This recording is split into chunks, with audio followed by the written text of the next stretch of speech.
कुंडलिनी शक्ति जागृत होगी। जागृत के बाद बहुत साधक फंस जाते हैं क्योंकि वंडरफुल एक्सपीरियंसेस होना शुरू हो जाती है, अलग अलग चीज़ें आपका आना स्टार्ट हो जाता है, जैसे कि so many wonderful experiences arise after awakening. हर साधकों के अंदर अलग अलग चीज़ें होती है।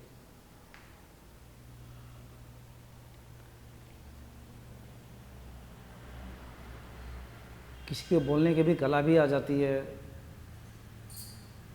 किसी के पढ़ने में बुद्धि और तेज हो जाएगी, और फोकस आ जाएगा, तो वो और कुछ करना चाहेगा इस दुनिया में, कुछ बड़ा गुरु बनना चाहेगा, या पैसा या बंगला या कुछ करूं साबित करने के लिए, कहीं ना कुछ करना है, कुछ करने का जो एक जज्बा बने ही रहेगा।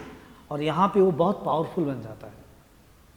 वो अगर ठान लेगा कि मुझे ये करना है, उसके प्रारब्ध अगर लगभग बहुत क्लिनजिंग हो चुके हैं, कंज्यूम हो रहा है फास्ट, जैसे कुंडलिनी जागृत होती है तो आपके जीवन में अचानक से बहुत दुख भी आएंगे, कभी कभी ब्यूटीफुल एक्सपीरियंसेस, कभी कभी painful experiences, and it happens to consume your karmic accounts.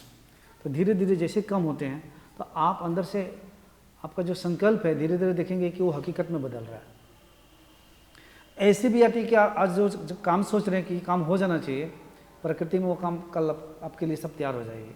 कहाँ से किस माध्यम से होगी, अब तक वो चीज़ें पहुँच जाएगी। तो यहाँ पे भी फंस जाता है साधक और उसको बहुत मज़ा आता है। इसके बाद इस पे भी रुकना नहीं है, इसके आगे की जो जर्नी है वहाँ पे होती है आत्मा साक्षात्कार, परमात्मा के साक्षात्कार या गॉड रियलाइजेशन।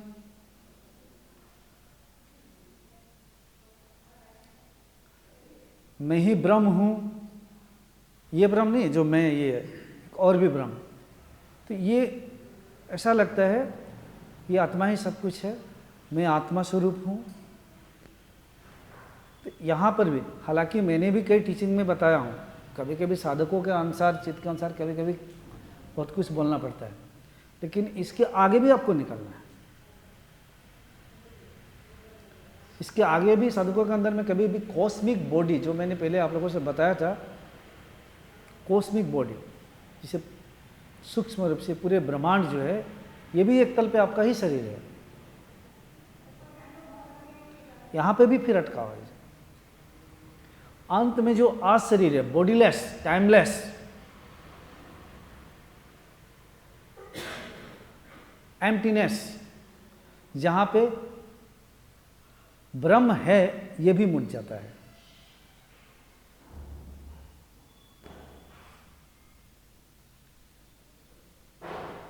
ये भी नहीं रहता है।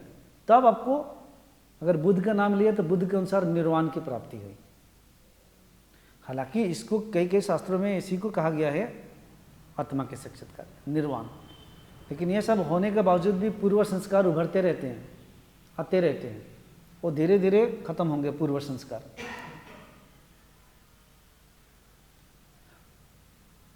और महासमाधि या बुद्ध के लैंग्वेज में कहे तो महापरिनिर्वाण वो होता है।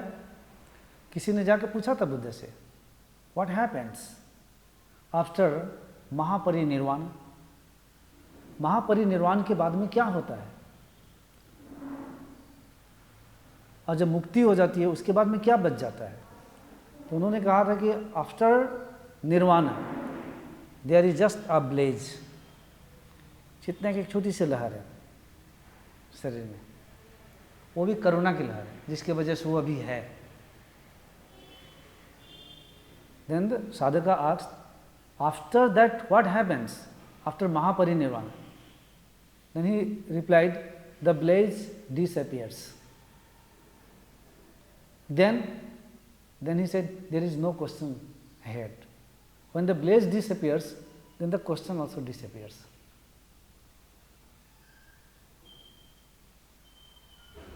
तो महापरिनिर्वाण में ये होती है अंतिम जो है। यहाँ पे पूर्ण रूप से सारी इच्छाएं गिर जाती है, छोटी सी करुणा बस उसको समझ सकते हैं, वही रह जाती है। उससे भी छोड़ देंगे तो तुरंत इस शरीर को छोड़ देना पड़ेगा। अंतिम अवस्था में। यहाँ पर आपको ब्रह्मांड की कोई भी शक्ति आपके सामने कुछ कर नहीं पाएगी, सब आप में विलीन हो जाएंगे, आएंगे उड़ते चलते पड़ते बस आप में विलीन। जैसे सागर है, वहाँ सागर है, पूरे नदी नाला धड़ाम धुड़ूम करते हुए बहते हुए फ्लड होते हुए सागर में जाकर सब विलीन हो जा रहे हैं। इसी तरह से आपको कोई गाली का दिया, आपको शूद्र कह दिया, किसी ने कुछ भी कहा, वो सारे चीज़ें एनर्जी उनकी कही हुई आप तक तो आएगी, लेकिन आप में विलीन हो जाएगी। आपके चेहरे पर मुस्कुराहट ही रहेगी, आँखों में प्रेम ही रहेगा, होठों से प्रेम ही बरसेगी, चलने से प्रेम, बोलने से प्रेम, उठने से प्रेम, बैठने से प्रेम, खाने से प्रेम, देखने से प्रेम, प्रेम के सिवा और कुछ नहीं बचता यहाँ पे। अंत में ये प्रेम, यही ब्लेज है, एक लहर है, ये प्रेम भी खत्म हो जाता है। और इसकी भी आपका फ्रीडम है, अगर आप चाहते हैं तो अपने शरीर को छोड़ सकते हैं, कई वीडियो में भी मैंने बोला। तो ये चेक करना है। कुंडलिनी जागरण बहुत हो जाती है, बहुत लोगों का ऐसा भ्रम भी हो जाता है कि मुझे आत्म साक्षात्कार, उनके आचरण में कुछ दिखता नहीं है जी। और एक भी इस पृथ्वी पर बुद्ध पुरुष आ जाए तो हजारों लाखों को जागृत करेगा ही,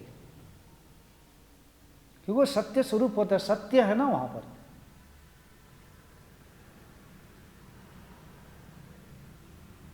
सत्य है। मेरे ऐसे कई सेशन, कोई सेशन ही नहीं है कि आज तक सेशन हुई और उसमें 2-4 लोग जागृत नहीं हुए। अभी तो मैं आप लोगों को पूरे प्रेशर देकर बोल सकता हूँ, थोड़ा थोड़ा समझ में आ रही है चीज़ें। कोई सेशन ही नहीं है, जितने हमारे आसाम में भी हुए। हालांकि आसाम में खोज ही नहीं है, कम होते हैं, 2, 3, 4। पहला बार मैं ध्यान यहाँ पे बैठे थे, पहले बार लोगों ने बोले आप करवाइए। मैं क्लास लेता हूँ तो क्लास में परमात्मा की वाणी निकलने लगती है, तो एक दिन ध्यान करवाइए। तो पहले बार ध्यान में 4 लोग जागृत हो गए, 13 से 14 लोग बैठे थे।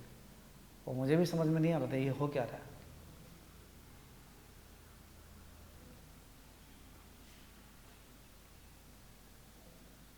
तो इन चीज़ों को अपने स्मृति में रखिए। अब बाद में सारे देवी देवता ब्रह्मा विष्णु महेश की भी विस्मृति, विस्मृति का मतलब है आ ही नहीं रहे कोई आप।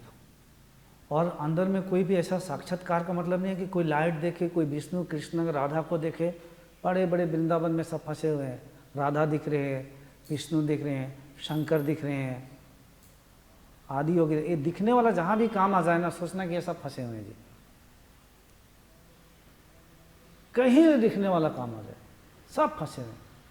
आप मुझे बताइए ना, आप यहाँ पे बैठे, अपनी तो आपको ईश्वर ने दिया है ना एक बुद्धि, तो उसे समझना है। आप लोग बैठे हैं, यहाँ पे कृष्ण आ गए, ठीक है, वही कृष्ण जिस रूप में आप पूजा करते हैं मान लीजिए, या शिव ही आ गए, आपको लग रहा है आपको मुक्ति मिल गई और झमेला बढ़ गया आपकी ज़िंदगी में। कैसे? वो आ गए, आप तो बहुत मुग्ध हो जाए उनको देखकर। चलिए, कुछ वरदान भी दिए, कुछ बोलकर भी गए। जब वो चले जाएंगे, अच्छा वो आ गए और आपके साथ में अगर 10 दिन निरंतर आपके साथ में रहे, आप जहाँ जाएं वो भी जा रहे हैं, ध्यान से समझिएगा, खाना खा रहे वहीं भी है, 24 आवर्स अगर कृष्ण या शिव आपके साथ में है, जो जिस रूप में हम चाहते हैं उसको, उनको, वो आपके साथ साथ है, आपको पता है उनको, आपको ऐसा लगेगा कि ये कब थोड़ा सा मुझे एकांत स्थिति दे, ये कब थोड़ा सा मुझे अकेले रहने दे। आपको अंत में कहना पड़ेगा सिर्फ थोड़ा सा मुझे 1 घंटा दीजिए ना अकेले में। ऐसा लगता है ना, बहुत सारे लोगों का साथ रहते रहते मैं एकांत में रहूं थोड़ा सा, क्योंकि परमात्मा जो है वो एकांत है और आप भी एकांत ही ढूंढ रहे हैं, जहाँ में 2 नाम की कोई चीज़ नहीं है जी। वही परम शांति की अवस्था है, वही परम आनंद की अवस्था है। ठीक है, तो आपका वो सुन भी लिया, वो चले गए, एक क्षण में ही चले गए, कहीं चले गए जी। तो आप रात को आप चिंतन, अब आपका जो मन है वो चिंतन में पड़ जाएगा, अच्छा वो कहाँ होंगे, क्या कर रहे होंगे, कहाँ बैठे होंगे। फिर से चिंतन करने लगे, और ये मार्ग है कि आपको चिंतन से मुक्ति मिले। मन जो पकड़ा हुआ है कोई चीज़ को, उसको छोड़ दे, मुक्त हो जाए, मन की मुक्ति। तो बहुत सारे लोग इसको लेकर पकड़ेंगे। आप कोई जो पूजा करते हैं कोई भगवान की फ़ोटो को लेकर, किसी को लेकर, वहाँ पे जाके थोड़ा सा उल्टा पुल्टा डिस्टर्ब कर दीजिए, गुस्सा हो जाएंगे वो। उनकी गलती नहीं है, लेकिन उनको ये पता नहीं है कि पूजा जन्मों जन्मों तक करने के बाद वो इस जगह में पहुँचेंगे, ये मुझे डिस्टर्ब कर रहा है, इसका मैं सेवा करूँ। देखो तुम्हें लास्ट में वही समझ में आएगा कि जो जीव है उसका सेवा करना ही बस, सारे पद्धति ही लास्ट में आपको सेवा तक लाएगी, प्रेम तक लाएगी। इसीलिए इतने सारे मार्ग बनाए गए हैं।